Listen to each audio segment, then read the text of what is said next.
I know with this topic of suicide, it's a huge topic.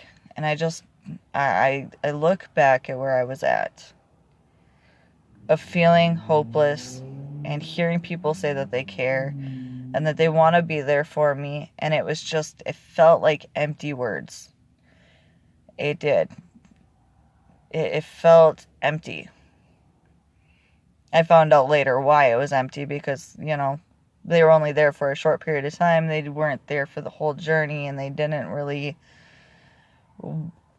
It's hard because of the fact that I know I don't want to say they don't care. And in their way, they care. And their ability to care.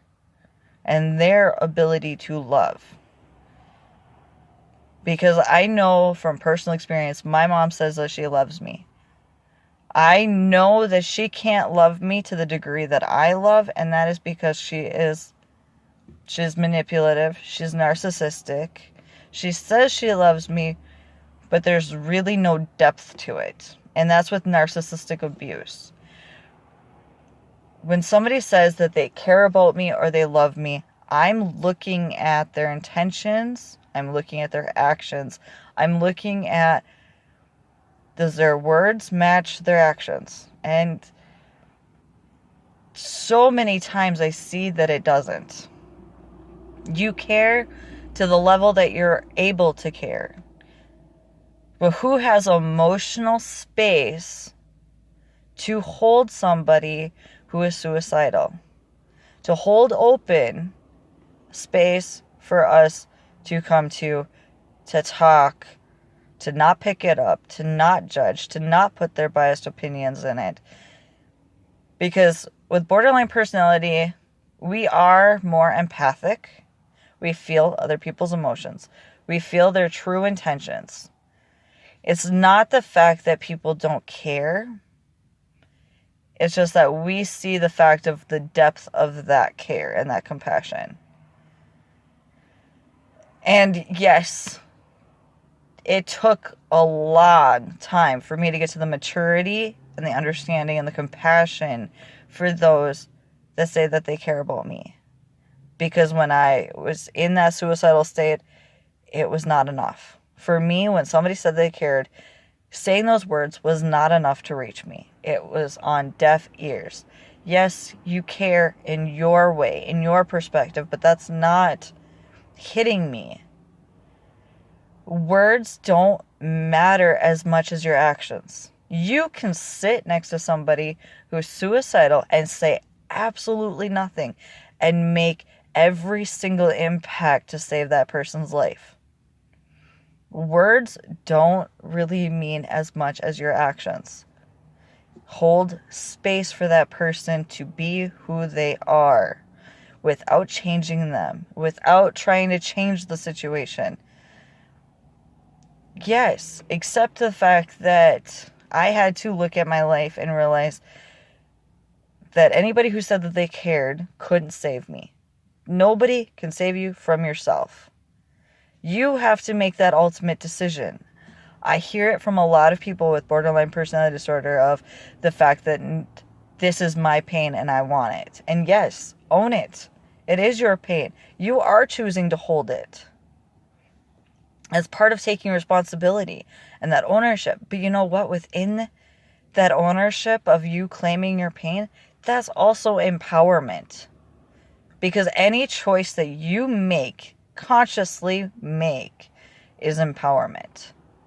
And I, as a peer specialist, support whatever decision you want to make. I am not here to change your mind. I am here to simply sit in the space with you as a safe, non-judgmental person without a biased opinions, accepting you for exactly where you are at. And that in itself makes every bit of difference. Because then there's a safe spot where we don't have to pretend, put on a mask. We don't have to tell you what we know you want to hear. It's just being us. And we're not alone. That space that people help us create. Now, with me, I've always wondered why I had to suffer alone so hard, choosing to stand up on my own, taking responsibility because nobody was going to come and save me. There was not a single person who even knew I was depressed.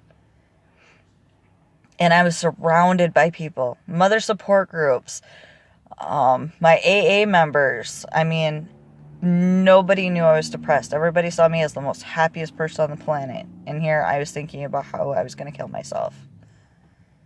Nobody is going to save you from yourself. It is a choice you have to make. Taking responsibility for your actions. And it's hard because as a borderline personality disorder, we have already this innate ability to be able to see everybody else's intentions. If there is not a clean, safe space that's not judgmental, we will just be shallow, put on our mask, put on our face, and people want to call us manipulative because of that. It's kind of a chameleon characteristic. But if you do not have the depth to match us, and we do, when we're in suicidal ideation and we are hopeless as can be, we are looking for somebody who can sit with us, who's not afraid of being in that awkward silence with us.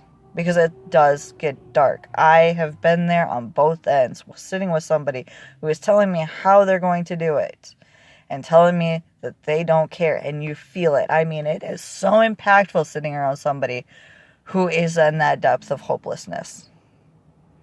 And I'm not trying to convince them that what they're doing is wrong, what they're saying is wrong, or trying to convince them to stay alive. I can't do that. That's not within me, because I know that that's not my power. That's overstepping my boundaries. And I wish more people understood to be able to sit with them. It does get dark. It's not something to be afraid of, oh my God, I'm going to push this person to actually commit suicide. Genuinely caring and compassionate, asking questions, asking if somebody is suicidal, will not push them over the edge. Getting them mad as hell will not push them over the edge. What pushes us over the edge is when you pretend to care or cannot hold that space for us, to not be judgmental, to be biased, all of those things. Or are you going to do something stupid, or that genuine care? I am finding out from the other end on how to help somebody that was in my shoes. It's such a weird and bizarre place for me to be at, because I'm so blunt that I will ask somebody why. Genuinely, I'm realizing that I hold that fear of pushing somebody to suicide. As a peer specialist, I'm afraid of what I might say that will push somebody. And I have to remind myself, what did I want when I was in that position? It was the blunt people that held space for me, that didn't sugarcoat anything, that got me up out of that depression, that got me up. That had no clue that I was depressed, but they had been so blunt, and they didn't pretend, they didn't sugarcoat anything, they weren't avoiding, they weren't passive aggressive, they were blunt and direct. Those people are the people in my life that pushed me the hardest, because they got under my skin, they made me care, and they made me actually stand up. Getting pissed off was the best thing that ever happened to me.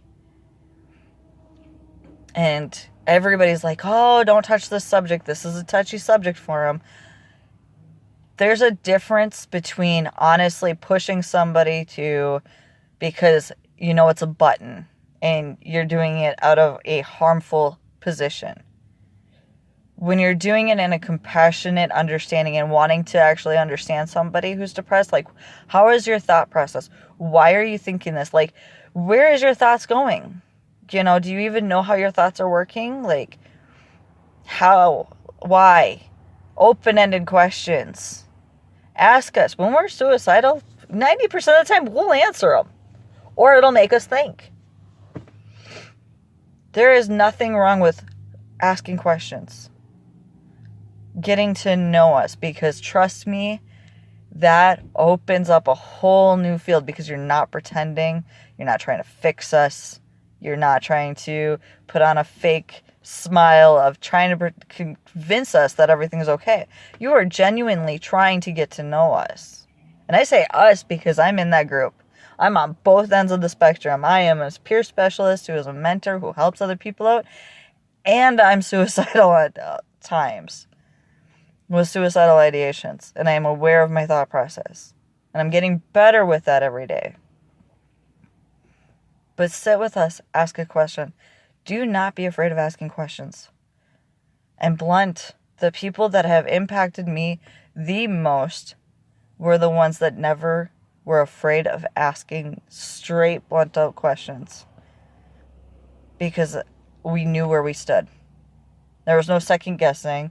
There was no, that's truly how you show genuine care. And I'm finding out that ethics of, oh my God, am I going to push this person to suicide?